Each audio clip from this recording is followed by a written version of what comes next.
Welcome to Public Safety Talk Radio, the podcast for all of our heroes of public safety, including law enforcement professionals, firefighters, EMTs, corrections officers, healthcare workers, and more. The show is produced by the POCUA and is founded upon its Soundness Initiative. This episode is sponsored by the Finest Service Organization, a provider of line of duty death loan protection through many of our POCUA institutions. I am Ken Bader, your host for Public Safety Talk Radio, and I don't have just one, I have two great guests with me. I have Kim and Christina here. They are the founders of Sheepdog Resume, and we definitely need that today with a lot of our officers looking for professions outside of law enforcement. Kim, Christina, welcome to the show. Thank you. Thank you. Glad to be here. Glad to have both of you. This is awesome. This is less work for me. Maybe I'll just have the two of you talk and ask each other questions, and I'll just go blank here. That works. Yeah, see, it's not a problem at all. You even agreed. So, you know, the first thing that intrigued me in looking at and researching Sheepdog Resume is that it's a business that's founded by a Blue family, you know, for the Blue family. So tell us more about your Blue family, because that's important to us here in Public Safety Talk Radio. Well, thank you. We are both from Blue family. I am a retired Washington State Patrol Sergeant. I did over 25 years with the agency, and now I work for another state agency doing almost the exact same type of work. So you're not really retired. You just went from one 25-year career to another one. God bless you. All right. Unfortunately, without having the health care coverage when I retire, there's still a big chunk of my pension check that would come out to cover the health care for my family. Yes, we pretty much have to have a second career. So we're kind of what we call the gap retirees, where you've retired from one profession, need the health care until Medicare picks up, and we go do other fun things with our lives. Also, I have several members of my family that were law enforcement that predated me, and a couple that are current in law enforcement across the country. I won't throw them under the bus and give them a big shout out right now, but they know who they are. I'm very proud of one of them. He's just one of them. But this one's a chief, so he's okay. So he deserves the pride. Yeah, he and not deserves so some much extra everybody shout else. outs. Got it. Okay. and then Christina and I have we're actually married. We've been together 22 years, and she comes from a police family as well. So we both bring the Blue family, and this is our pay it forward. We've been extremely blessed, and it's our opportunity to really help others discover what's on the other side of your career, whether it's at the end of 25 years or somewhere in the middle and you just need to get out or what have you. Got it. So that's my Blue side. Well, now I got to ask, after the two of you have been married for 22 years, you have to be in separate rooms in order to do an interview? That actually is starting to worry me a little bit and scare me. This interview may go off the rails real quick. No, it's actually better this way, because we tend to talk over each other because we're so excited about this that we have to be separated so we can kind of key off each other during the interview. Got it. And plus, it helps me out if one of you says something that I don't like. I can just mute one of you and talk to the other one. So that's perfect. There you go. With that, you know, after all of that fun stuff, Christina, tell us about your Blue family. Well, being part of the Washington State Patrol family for 22 years, I'm not an officer. Kim is bring an interesting perspective as the spouse of an officer. So I do know what it's like to get that call at all hours, and I even get emotional thinking about it, because I did get a call once that there was a shooting, and Kim has been shot at several times, but never shot, which, as any spouse or family member would say, is the most wonderful thing you can say and be grateful for. So that was a part of Sheepdog, because it is, as Kim mentioned, and we'll talk on more in this interview, it's our way of giving back or helping, assisting. Helping isn't the right word. Assisting with our experience and knowledge. So we both have, obviously, the blue blood in us. And literally, I come from Chicago, And I come from a police family in Chicago as well. And my aunt and uncle were officers, and my uncle had actually passed away on the job. He wasn't shot, but he was on duty when he passed away.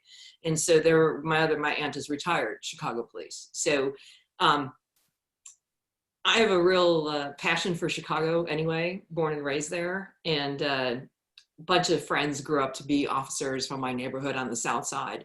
So that's my Blue family. And I'm super humble and very grateful to be a part of it.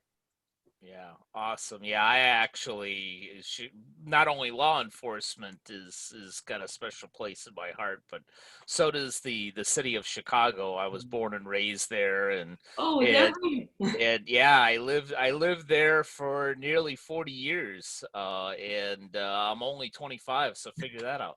That math sounds like Chicago math. Yeah, hey, it works for me. And given the fact that you're from the South Side, I'm gonna go out on a limb and say you're a Sox fan.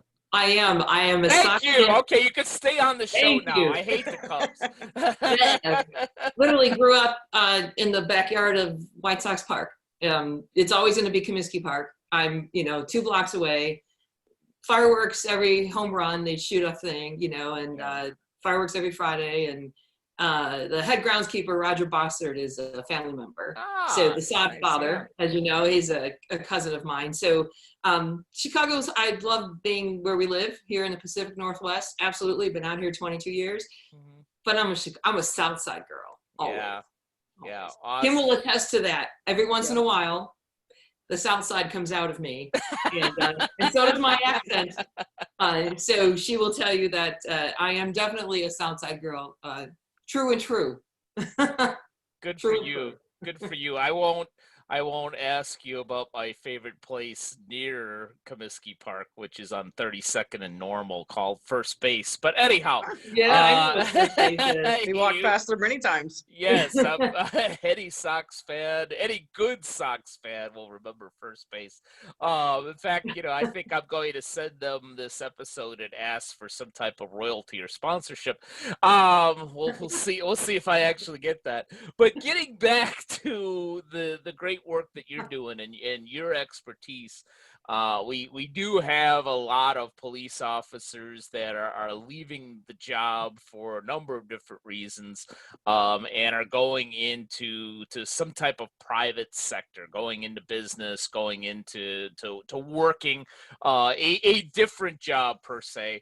And I know that their resume needs to translate all of their great skills, from a police language to a business language, and that's not always the easiest thing. Can you tell us about what that process looks like? So Kim, do you want to go ahead? You go ahead. I told you this was going to happen. Go ahead. yeah, so what happens is, and I actually did that. So when I first retired, I went to Bank of America. I was a regional security manager. And so I know how to make that translation from the State Patrol language into Bank of America corporate speak. And a lot of our own, we discount what our skill set is a lot. We minimize our skills and how we communicate with people and what types of skills we actually have. And we think we're just I hate that term. We minimize ourselves so much. I'm just a police officer. I'm just a street cop. I'm just a state trooper. That's not true. It's many facets of things that you bring to the skill set, along with all of the training that you've had and your passion and whatever you want to do. So we start out with the conversation of exactly what have you done? What do you want to do? And then I basically, and a lot of these, mostly when they're coming to us now, they're beaten down. They really are beaten down. Even the ones just with between 5 and 12 years, the first conversation I have with them is just trying to pump them back up, because between the time they make the first call or email to us to the time we get them another job where they can leave can be months. And so we need to have them with a straight mindset so that they can go do their job safely, because I need my Blue family to be safe every day. Now a word from our sponsor, the Police Officers Credit Union Association. Coming this October 2021 is the Public Safety Business Summit in Savannah, Georgia, a program specifically created for organizations that serve first responders. What you will experience is a high level of networking and collaboration among like-minded leaders who are in the business of serving first responders. What you won't get are a series of boring lectures with no interactivity, ridiculous golf outings that are only appealing to a few attendees, or a couple of retreaded subjects that you can hear at any credit union league event that are just thrown into the curriculum. We offer an engaging agenda where attendees even help to determine the content during the actual conference based on their unique needs. If you run a business, a credit union, or a nonprofit that specifically serves first responders, then the Public Safety Business Summit is for you. For more information, go to www.policecreditunions.com or call 331-300-9889. We hope to see you in Savannah this fall. The big thing that we do is we try to build them back up emotionally so that they're not just like, I need to desperately get out. They've got to stay focused on being safe every single day. And then we work with them on what have they done? What is their training and experience? Because every single agency comes from somebody different. And we work from the smallest police departments up through the federal system. And so I know a lot of that, but some of that stuff they need to talk me through. And then what I do is Christina and I talk about it after that. She will then basically have a dialogue with them again so that she can put that into her public relations speak. And then we end up getting them an absolutely finished product. And yesterday she finished 2 of them and the people were like, oh my God, I cannot believe this is me. This is not me. The first line is me. It's my name and my phone number, but I can't believe this is what I've done. Because for so many years, you're told that, you know, you're just a street cop, you're just a detective, go out, do your job. And you really start to just silo your whole self. And so we spend a lot of time doing a lot of communication with them before we get to the resume part.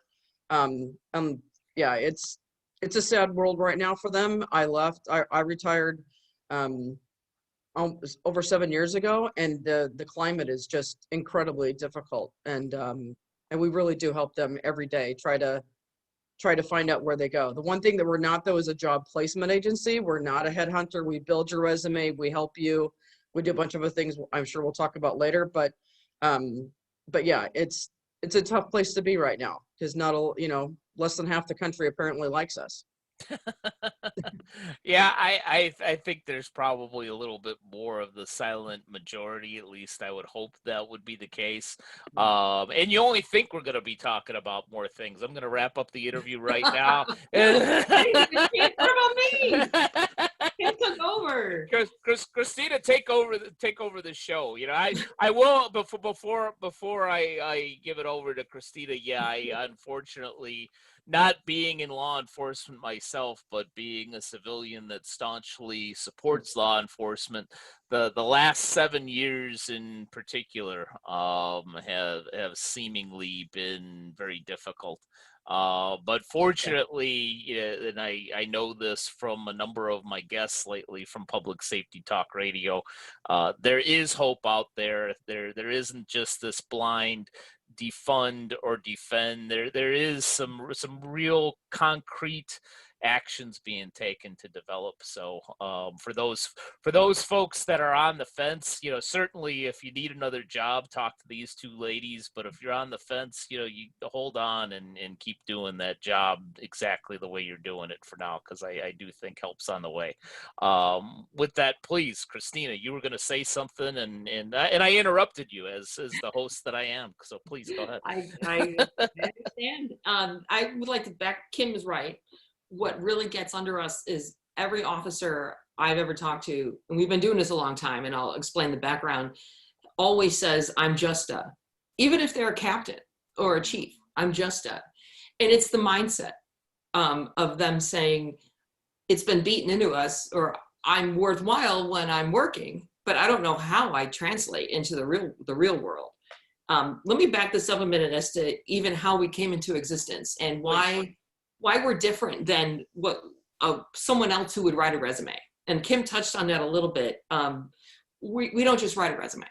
We it sounds cheesy, but we truly care because this is our family and that's how we feel. I come from a background in news. I was very fortunate to make my way in broadcast news and end up in Chicago at the CBS station in Chicago as a producer. And from there, I after being completely consumed with ambition to get through the small markets and back to my hometown, I didn't realize that my heart didn't have what it takes to keep covering all the tragic stories. So while I was still with CBS, I would get often asked, how do I get from people, how do I get my company in the media? Or do a story on me. There's always those people. And I'd say, it doesn't work that way, but I can teach you how to make yourself media worthy. And that a light bulb went off, and then I started a media and a marketing company named Adler Brinkley.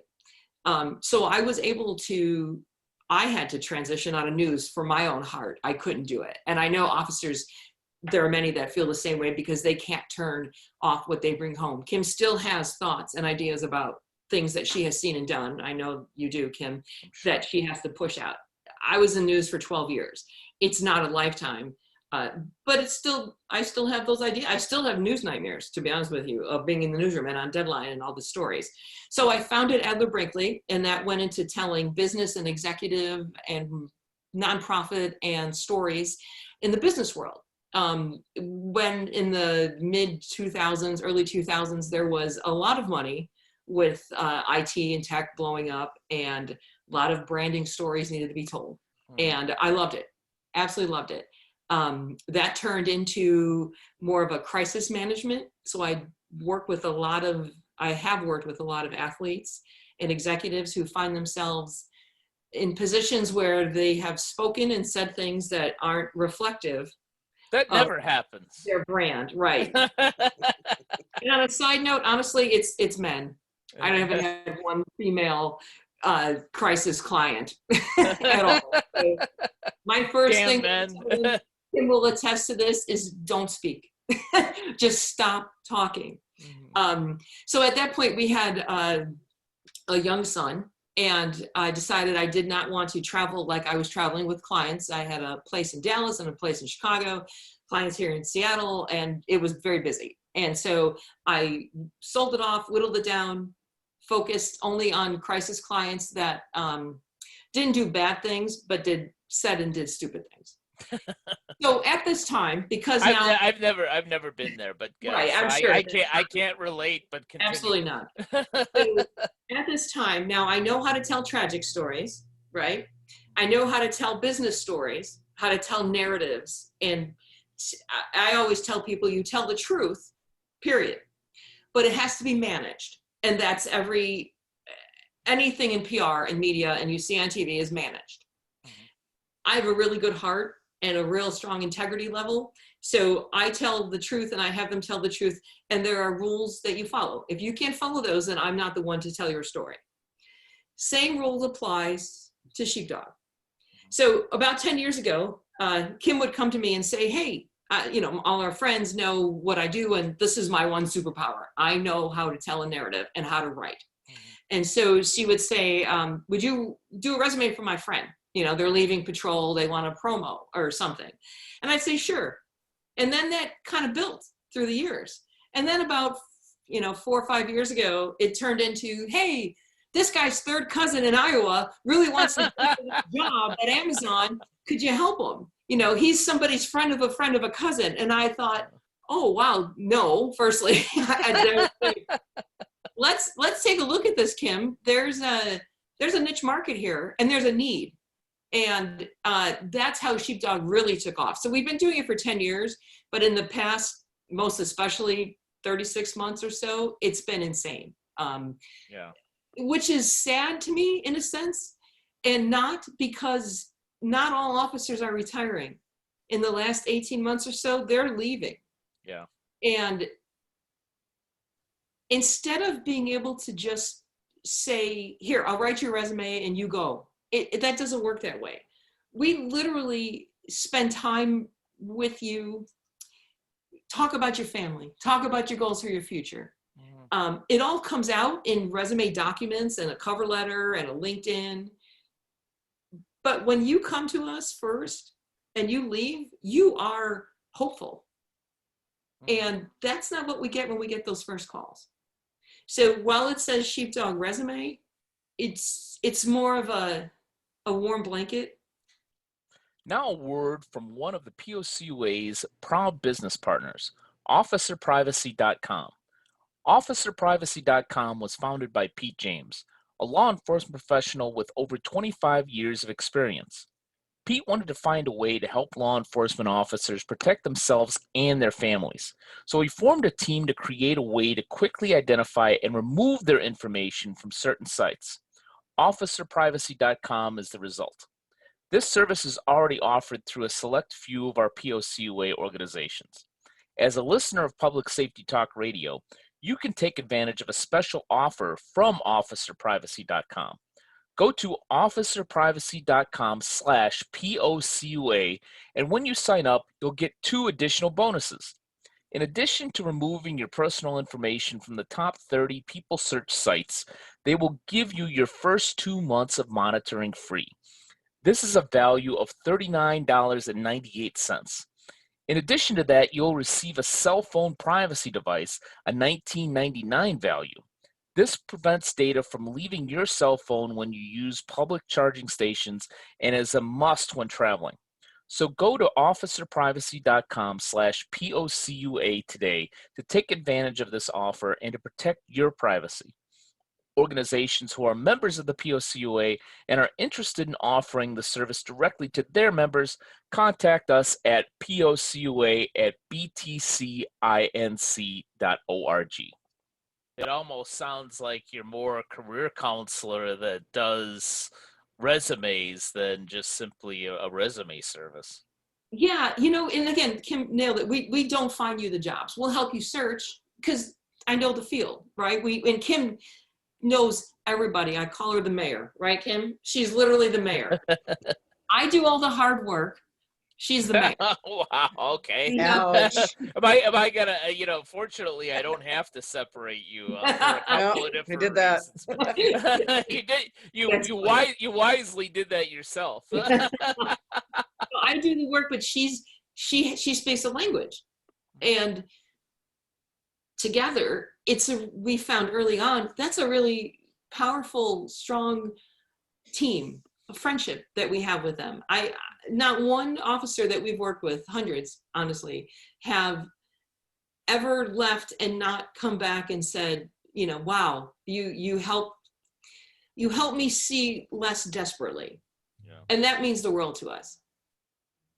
Yeah. Well, not only that, but we know, depending on how long you've been on and depending on what your pension system is in your agency, your city, county, state, fed agency, you're leaving a lot of money on the table. And I know that law enforcement likes to leave, they have this knee-jerk reaction that I got a call the other day from a guy that said, I got to go, get me out, right? He is done. And I'm like, okay, stand by. These are the things you need to think about. Yes, right now you're really mad, but you have 6 more months until you're vested, right? He's a 4.5-year guy. He's done. I'm like, no, put your head down. Let's do this. And then, so we kind of try to get them to see about 6 or 8 months down the road, what might be a change, because everybody's world is different 4 months from now. It's still COVID. Everybody's basically just wants to go out and blossom like spring right now. And we're still under all these different things that are happening, whether it's in law enforcement or just the world in general. And so we try to get them to take a big deep breath and just look at what they're leaving on the table. Man, if you have a chance to get vested in your pension, it doesn't come until you're 62, 65, but at least it's several $100s a month for you later on. Yeah. Don't blow that for your family. And you need to think about that. And again, it's also just talking them through who they are, where they've been with training. And then a lot of them, some of the guys and gals, have these grandiose ideas of what corporate America is and how corporate America makes. Not everybody at Amazon makes $300,000 a year doing any job. And it's not easy to get in there. And big kudos to Christina. She has figured out how to write the resume and to get through those first few. Most people don't realize that these large companies, which are all located right here in the Pacific Northwest, have algorithms basically for the first couple series of supposed, interview processes that get you to a live person, like step 3 or 4. And so we have been able to do a really good job of tailoring these resumes to get these guys interviews.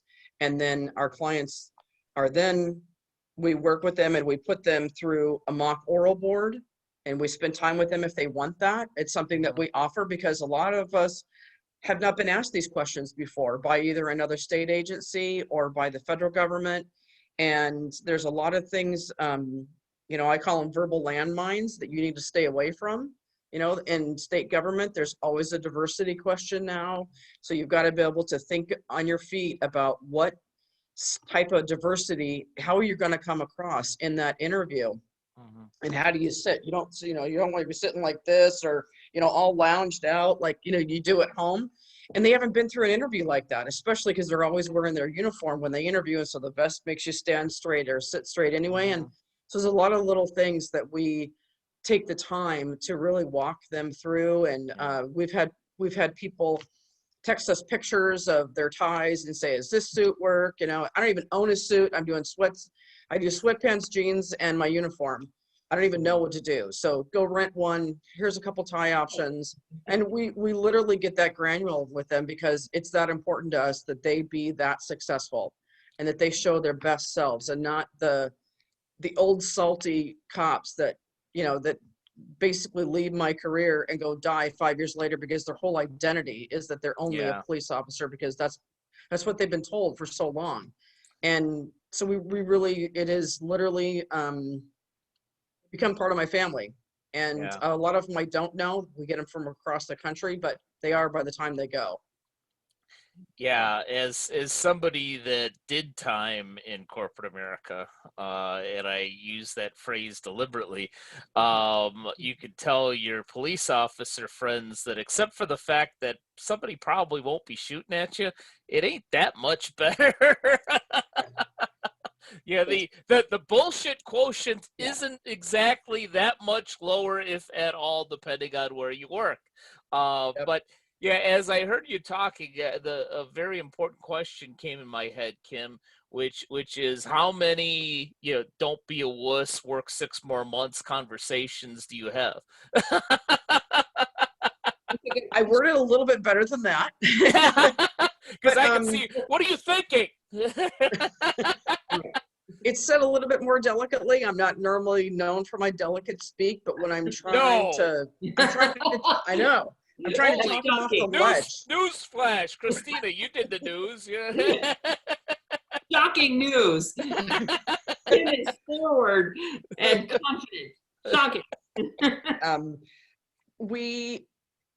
I probably have to do maybe a couple a month, actually, not that many that are that young and just haven't thought ahead. Some of them come to us fully prepared. Okay, I can retire in 9 months according to my app. And, I want to do this. So they kind of know what they're talking about. And then in that time, what I'll do is I'll tell them, hey, let's take some days of leave that you have. And you'd be amazed some of the trainings that you can get. Now it's virtual, but still it's on your resume. Get the most current cell phone data analyzing technology training that you can get on your resume. So if you have old stale stuff on your resume because you've just put your head down and not done a lot, then get on some of these training sites that I do quite frequently for my current job is still financial investigations. And that's where the world's going, is technology and finances and some, different kinds of things with surveillance and everything that they're already used to doing. And just say, freshen your resume up a little bit and come back to me after after you've had a chance to calm down, talk to your spouse. And what's funny is some of these guys will come to us and their spouses say no.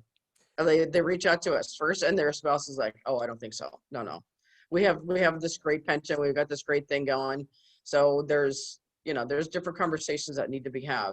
But we do a good job, I think, of just emboldening them to think outside of the next couple shifts that they have to work and how bad it is right now for them. And then, it's most of the time in June or July is when agencies get, is the state legislatures will get done. They might be getting a pay raise or something to help their pension even more. So we try to help them think a little bit longer. But some are just really done. Some Yeah. have been through critical incidences, very similar to what I have a number of times, or I'm a critical incident peer support person for the State Patrol as a founding member of that. So I understand from their perspective there, if they've been through something like that, that they just need to go for their own sanity and their spouse's sanity, what they Yeah. need to do. So. Yeah. Are you seeing any trends of when those officers are done, whether it is truly legitimate because of critical incidents or mental health, physical health, what have you, or they're just spent and I'm done. Are there particular professions that they're looking at, like rocket scientist, baseball player, rock star, that type of thing? Christina, go ahead. Thank you for watching part 1 of Transitioning from Public Safety. Hear Christina's answer and the remainder of the interview with Sheepdog Resume next week in part 2 of Transitioning from Public Safety. Public Safety Talk Radio is produced by the POCUA. POCUA is a consortium of financial institutions serving law enforcement as well as other first responders and public safety professionals. To learn more about our association and to find one of our credit unions or service providers near you, go to www.policecreditunions.com. And always remember, if you aren't working with one of our POCUA credit unions, you're just banking with an institution that just so happens to serve first responders. As a public safety professional, you and your family deserve better. Find a POCUA credit union today.